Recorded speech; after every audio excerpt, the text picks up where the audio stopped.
I like was scared to go 121. And then one day, you know, it was feeling good, and just my friend just like put 2.5 on one side, just went for it, and it's like, I did it, 5 kilos more. It's like, it was technically good, you were on point, you know, just like, go for more. You're still technically good. As long as you're technically good, you're safe, you're doing a good rep, go for more. And I remember it was jerks at the national team gym, and back then I had like a 125 jerk, and on that day I just went into 140. Boom. And I said, that felt like good. And a couple of weeks, probably months later, I read something, and it said the burden of never trying will be heavier than the barbell will ever be. Because then I sat down and I said, like, what if I didn't put those extra 5 kilos? Probably my training wouldn't suck as much, because now I have my 1 rep max is 140. So every time I'm going to do my programming and I do percentages, everything is at least 15 kilos percentage-wise heavier. It's going to suck more. It's going to be way more painful, you know. PRs are amazing, but at the end of the day, when it comes to the programming of after the PR, it's going to hurt. But yes, I mean, like... failure is easier than not ever trying sometimes. Exactly. Not sometimes, I think. Always. It's way easier to just say, nah, I'm not feeling it. I mean, for me, my friends are there actually for the opposite. Why? Because sometimes we're close to a competition, you're feeling good, and I'm doing, for example, I don't know, clean and jerks, and I go like, like 150 felt good today. And they go like, Shaun, you're close to a comp, don't go heavier. And I go like, I can. And they go like, we know you can. Yeah. We know you can, but like, so we've come to a point where we actually try to hold back from going a step further, but that's only just to keep that step further for the competition. So mindset-wise, I'd say that is the strong mentality, which is the good part of it. There are the other times where like you'd get to a certain weight and you just, sometimes you can't even lift the bar off the floor. You go, you tighten, you want to lift, and you can't. And it feels like the barbell's stuck to the ground. And mentally, you're just blocked. You can't shake it off.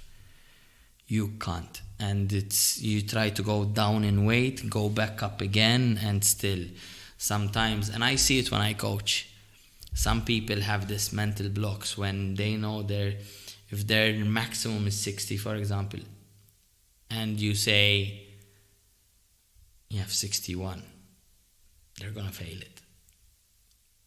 99.9% I can guess it straight away.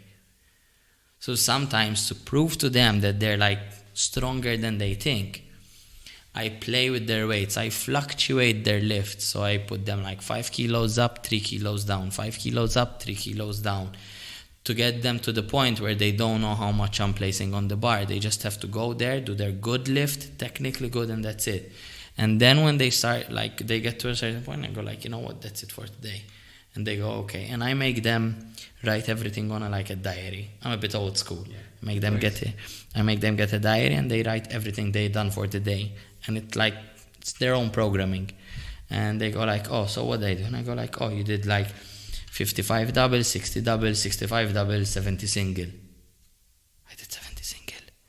Did I do 70 single? And I go like, yeah, count the barbells, 70. Oh my God, that's a PR. And I go like, I know.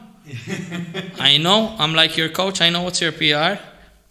I mean, but that shows us like how the mind is way more powerful than like we ever like expect it to be. It's way more powerful than we'd like it to be sometimes.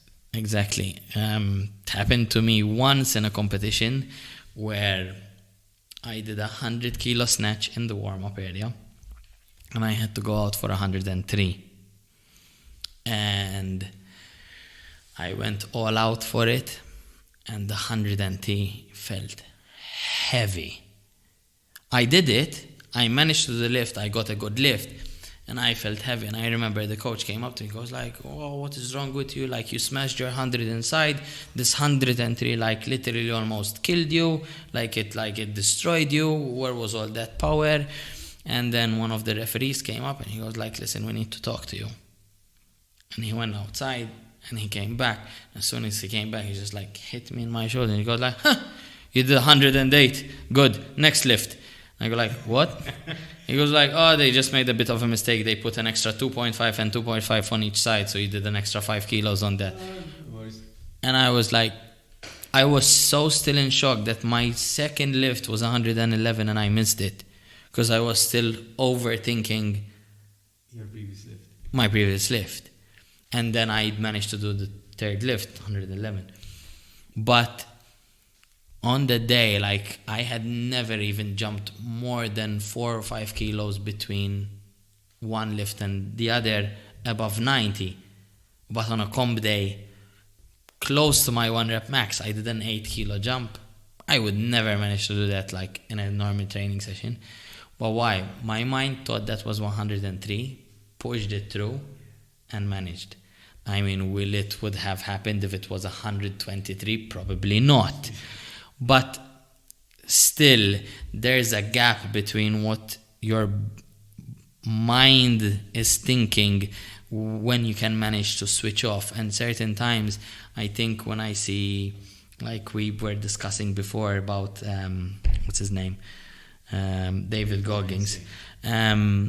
It's managing to like switch off that part of your brain where you have the doubts, where you have the thinking about what your day was about, and it's just like focused on just pushing through what you want to do. And it's amazingly said, it's easier said, but when you come down to it, that is one of the hardest things ever. Because literally you're like closing off everything and just like, and I see myself trying to do that, obviously, like before a lift, when I repeat over and over again what I need to focus on. So I try to shut everything off. And sometimes I know I manage to do that because when I try to think backwards at the lift and I go like, where was I even looking when I did the lift?